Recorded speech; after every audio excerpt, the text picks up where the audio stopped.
of my first suggestions is to talk about it with your kids. So a great way to do it is to buy a poppy at the store and then talk to them about why you bought that poppy.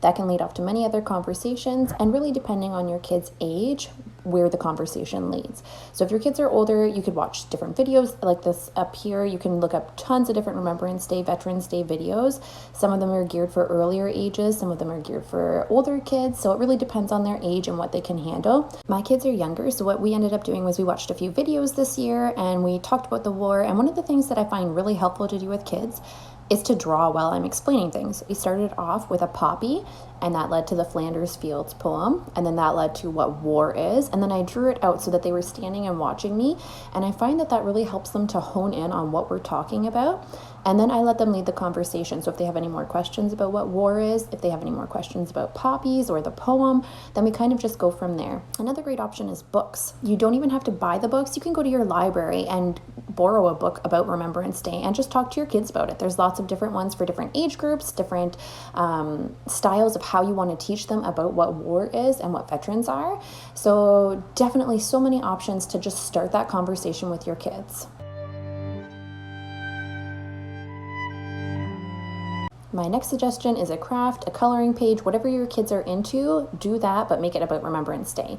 So here we did a wreath with different poppies from eggshells. And again, if your kids aren't into reading books or watching videos, you can do a craft. Some kids need to do things while they're learning. So while we were doing this, we were also talking about Remembrance Day, what it meant to us, what it meant to other people. So if your kids are into moving around while they're learning, sometimes it doesn't seem like they're learning, but they are learning. So as long as you're kind of talking about the topic while you're doing this, it's a great opportunity. One tip I have for while you're doing crafts with kids is to keep in mind, these guys all wanted to do a separate craft, but they lost interest part of the way through. So what I should have done was just done one giant craft for all of us to participate in. That way, if one of them wanted to leave, they didn't have to feel obligated to do their craft. So that is one thing that I will say about that.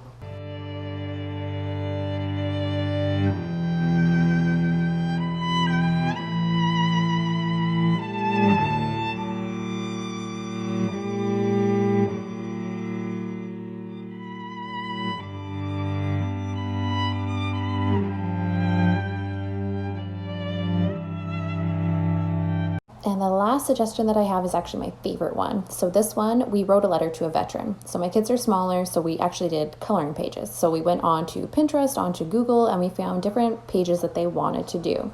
So they each got to pick their own, and they colored, they wrote their names on it, and they all wrote thank you on there. And now this one here is really, really, really important. One of the first reasons is because it's gonna make someone smile, right? Someone that has gone through a hard time for our country, it's gonna make them smile. The second one is really important to me as a parent because in an egocentric world, it's really important for me to raise kids that think about people other than themselves. And then they got to pick which veteran they wanted to send it to. So we live in Canada, and in the Canadian government website page, there's a section where you can pick a veteran to mail these to. So we went on and you can search by the province, and then you can search by older or younger veterans. So I asked the kids for each one of their things, which one they wanted to send it to. And then it lists them off by the cities and gives their address. So they got to pick whichever city they wanted, and then they got to send it to them. And this one here, we use our painter's tape. So it's like from the dollar store. You put it over top of where you need to put the address, and then they get to decorate it however they want. And then when they're done, you get to peel off the painter's tape, and then you have a nice area, a nice clean, clear area where you can write the address on there.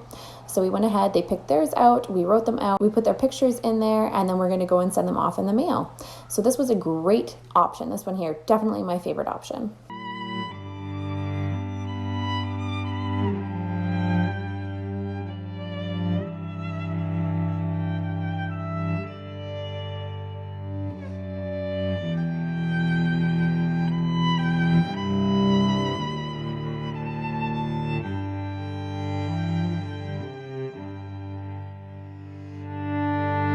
Thank you so much for watching this. I hope you enjoyed it, and please let me know in the comments what you're doing with your kids for Remembrance Day. Have a great day.